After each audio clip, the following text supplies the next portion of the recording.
ఓం నమః శివాయ. ఓం శ్రీ లలితాదేవే నమః. ఓం శ్రీ గురుభ్యో నమః. శివానందలహరి 100వ శ్లోకం. ఇది ఆఖరి శ్లోకం. ఆచార్యుల వారు శివానందలహరి రాసినప్పుడు ఇది ఆఖరి శ్లోకం అన్నమాట. 99వ శ్లోకంలోని ఈశ్వరుడు మనకి దర్శనమిచ్చాడు. ఆచార్యుల వారితో గురువు గారితో పాటు మనమైనటువంటి శిష్యులమైనటువంటి భక్తులమైనటువంటి మనకు కూడా దర్శనం ఇచ్చారు. ఆయనంటే ఈశ్వరుడు మన దగ్గరే ఉన్నాడు. మనం ఈ ఆఖరి శ్లోకం ఆయన ఎదురుగుండానే చదువుతున్నాము. స్తోత్రేణాల మహం ప్రవచ్మిన వృషాదేవం విరించాదయా స్తుత్యానాం గణనా ప్రసంగ సమయే త్వాం అగ్రగణ్యం విదుః మహాత్మాగ్ర విచారణ ప్రకరణే ధానాతుషస్థోమవా ధృతాస్త్వాం విదురుత్తమోత్తమ ఫలం శంభో భవత్సేవకా.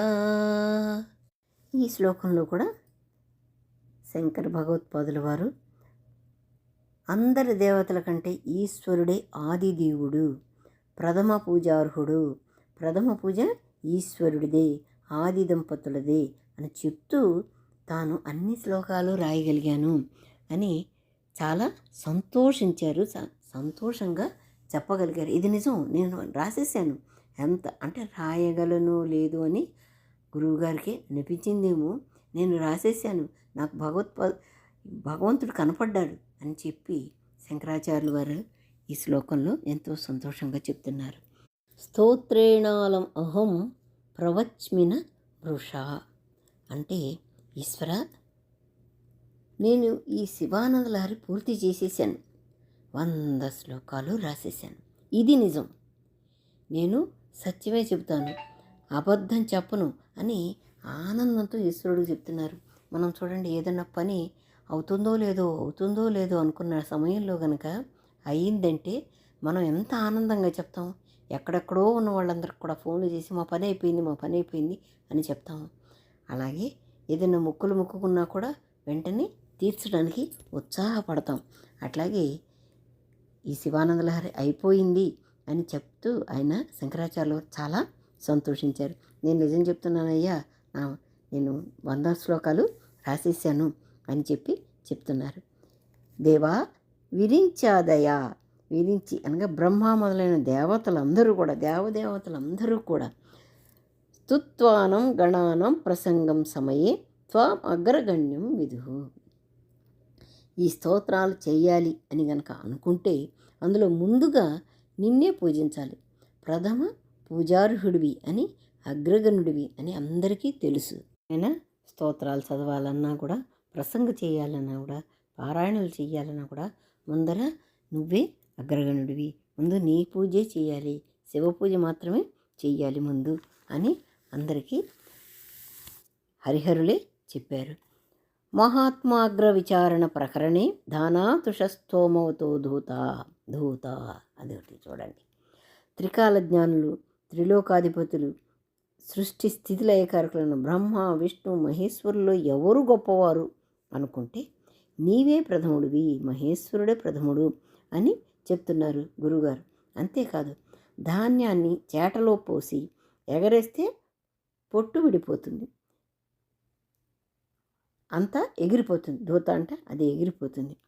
చేటలో మిగిలేది ఏంటిది? ఇంకా ధాన్యమే. అలాగే ఒక గాలిలోకి మిగిలిపోయినట్లు అందరి దేవతలు కనుమరుగై నీవు మాత్రమే మిగులుతావు స్వామి.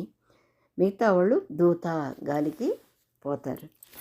త్వాం విదురుత్తమే తమః ఫలం శంభో భవత్సేవక. ఈశ్వర, శంభో బ్రహ్మాది దేవతలు భవత్సేవక అని చెప్పారు గురువుగారు. అందరూ నీ సేవకులే అయ్యారు. వారందరూ నిన్ను ఫలితాన్ని ఆశించేవారికి ఉత్తమోత్తమ ఫలంగా తెలుసుకున్నారు. అది ఏంటి? నీ పూజ. నిన్ను సేవిస్తే చాలు, అదే ఉత్తమ ఫలంగా ఉంటుంది, అదే ఉత్తమోత్తమ ఫలం అవుతుంది అని బ్రహ్మాది దేవతలే తెలుసుకున్నారు. మరి విశ్వాన్ని శాసించేవారే నీవు శ్రేష్ఠుడు అని తెలుసుకుంటే నేనెంత స్వామి? నేను నీ చరణాలని శరణు వేడుకుంటున్నాను. నేను ఒక అల్పుడను, హరిహర బ్రహ్మాదులతో నాకేమీ పోటీ లేదు. వాళ్ళే తెలుసుకున్నారు నువ్వు ప్రథమ స్థానంలో ఉన్నటువంటి పూజార్హుడివి, ఆది దేవుడివి అని వాళ్ళే తెలుసుకున్నప్పుడు నేనెంత స్వామి అని చెప్పి గురువుగారు అంటున్నారు. మనం కూడా అలాగే అందాము, ఈశ్వరుణ్ణి సదా స్మరిస్తూ ఉందాము. ఇంతటితో శివానంద లహరి స్వామికి ఎట్లా గురువుగారికి పూర్తయిందని సంతోషంగా ఉందో, నాకు కూడా ఈ శివానంద లహరి పూర్తయిందని చాలా సంతోషంగా ఉన్నది. ఎందుకంటే నేను అమెరికాలో వెళ్ళాను. ఈ శివానంద లహరి చేస్తూ ఉండగా మధ్యలో అమెరికా వెళ్ళాను. ఏదైనా అడ్డంకి వచ్చి ఆగిపోతుందేమో అనుకున్నాను. ఎక్కడా ఆగలేదు. అక్కడి నుంచి తిరిగి వచ్చేసాను. ఇది ఇవాళ పూర్తి చేస్తున్నాను. అందుకని చాలా సంతోషంగా ఉంది. ఎవరు ఏ విధంగానూ కూడా నాకు అడ్డంకి రాలేదు.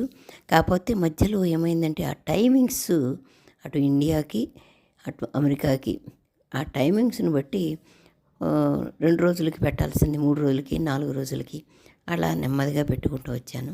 అంతేకాకుండా నేను అసలు ఎవరు చూశారు ఎవరు చూడలేదు, నాకు ఎన్ని లైక్స్ వచ్చినాయి, ఎంతమంది వ్యూవర్స్ ఉన్నారు అనేది అస్సలు పట్టించుకోను. నా మనశ్శాంతి కోసం నేను చేసుకుంటున్నాను. చూసిన వాళ్ళే నాకు ఈశ్వరుడితో సమానం. నేను అందరినీ కూడాను ఎంతో భక్తితో మిమ్మల్ని అడుగుతున్నాను. ఇది బాగుంటే మీరు కామెంట్ చేయండి, లేకపోతే లైక్ చేయండి, షేర్ చేయండి, లింక్ ఓపెన్ చేసుకోండి, సబ్స్క్రైబ్ చేసుకోండి.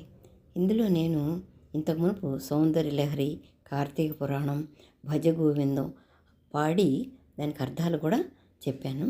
నవరాత్రులు, తిరుప్పవై కూడా పాడి తమిళ్లో పాడి తెలుగులో అర్థం చెప్పాను. నేను పాల్గొన్నది కైలాస గౌరి వ్రతం అనే దాంట్లో నేను పాల్గొన్నాను. అది కూడా ఈ లింకులో పెట్టి ఉన్నాయి ఇదివరకే. కాబట్టి మీరందరూ సబ్స్క్రైబ్ చేసుకోండి. అందరికీ కృతజ్ఞతలు. ఓం నమః శివాయ. ఓం శ్రీ గురుభ్యో నమః.